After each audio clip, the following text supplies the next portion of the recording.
thing Mhm. for the episode. Obviously, Suki Waterhouse is like a huge, as the song says, like model actress, whatever. She's very Yes. famous and so fucking talented and just like killing it. But what's the story behind that song? When did you get brought in and everything?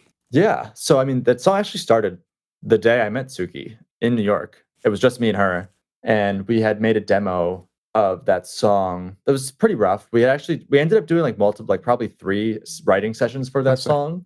But I think listening to like that first demo, the model actress whatever chorus did exist in the first demo. I don't remember exactly how we got to like the instrumental portion of it, but that guitar was from the first day. So like that main guitar that opens the song Yeah. was there from that bounce. After that, Alexis Iderose, who's a great writer in New York, and Eli, they kind of came in and wrote some stuff with us on it. And then if that was like the writing stuff, and then Eli, the EP of the album, kind of got involved a little later as they were finishing everything. And that's when they did like live drums, they did strings and that kind of stuff like that. But yeah, I mean, she's just really talented. I don't remember exactly like what the tuning of that guitar, that main line is in some weird tuning. I think it's like an open B flat. Yeah. And it sounds like a harp almost, but it's me playing acoustic guitar. And I think I looked at it last night. There's a preset on the Ableton hybrid reverb. I use it a lot. Clearly. That makes it sound kind of like a harp that I Yeah. went through. I was like, oh, wow. I like took it on and off last night. And I was like, oh, Yeah. that's kind of cool. It's funny And that you like, bring up a harp because the song does kind of sound like early Florence and the Machine in a way. Like just how yeah. like you went about everything. Yeah, and like almost like ethereal vibes were kind of like what I was going for, and like a lot of the stuff Yeah. does come from potentially reverb, shimmer reverb, stuff like that. Yeah. And then as I was going through, like there's a lot of I have a Korg Poly Ensemble P. That's a synth that is like a little maybe more unknown. It was technically Korg's first polyphonic synth, but that's doing a lot of like the high brass patches in the song and the choruses. I'm trying to think of what else was going on there, but like a lot of it is just like acoustic guitar, live drums, bass. There is like an actual Prophet bass line layering the bass, which I like picked out again last night, listening to it again, which was fun. But Yeah. World Sir, I do remember like I kind of like went through my version of the song, and then it kind of like went to like the finishing process after. Right. But my version did not have the live drums, there was actually like a pretty big tonal shift in it, which is cool. Like listening Right. back.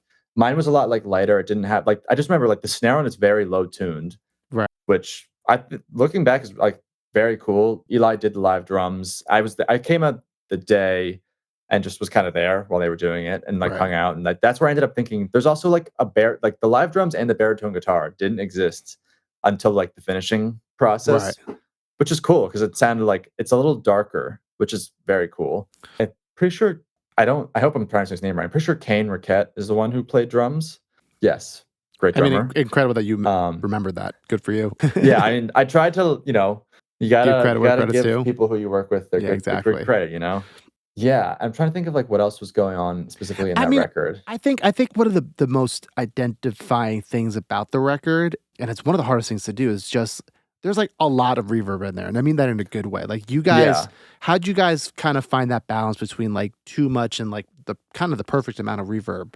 Yeah, I mean, that's a good question. It's like I think I still like not to say question myself as I'm producing records, like still today it's like what is like the right amount of reverb? Yeah. I just think that like listening before I'd met her in other songs, like I knew there was a lot of reverb and it sounds so cool, and like it's probably like I think we just like I think it's just like go up a lot, and when it gets to be too much, and it's like all right, dial it back a bit. I think is like that balance. Also, you can do a lot of tricks of like sidechain, like putting on a bus and sidechaining the vocals to like the reverb. That's kind of what I was going to ask. Is like what were there any like tips and tricks to like keep it kind of balanced like that? Definitely. I mean, that may have gone on in the mixing process. I don't exactly know, but I definitely will do that. If I just want a tail, I'll put it on Ableton return track and just put like an Ableton stock compressor with the sidechain thing on with the input as the vocal, and so it only comes in just as tails, and when the vocals aren't happening.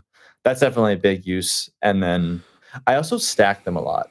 Like there will be a room reverb, there will be a long one, and it'll kind of be like the sum of like 4 reverbs that will make a reverb sound you might hear in a record. Right. Just because I don't know, I'll be like I'll put one on and be like, oh, this is kind of cool, but like I wish there was this still existed too. I mean, it still kind of goes back. Maybe I layer stuff in processing like I layer stuff in the instruments. I don't know. I mean, clearly, yeah.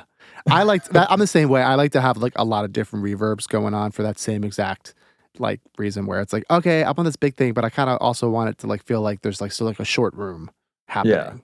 like things like that, and just kind of like throughout the song, like automate like what comes in, what comes out, making the record feel kind of like it's moving. I have like philosophy, especially for like pop stuff, where it's like I want the record to stand on its own and feel like it's growing and shrinking with just the vocal production, kind of a thing. Yeah. Because that's what we're listening to. Like that's what, in my opinion, like 90% of music listeners are listening to. They only that vocal, especially artists too. It's like, I can't tell you how often I work with artists where they're like listening to like instrumental sounds great, sure, but my vocal, there's just one little section, right? Yeah. Which makes sense. That's their part. Yeah. What would you say are some of your go-to like, large vocal reverbs?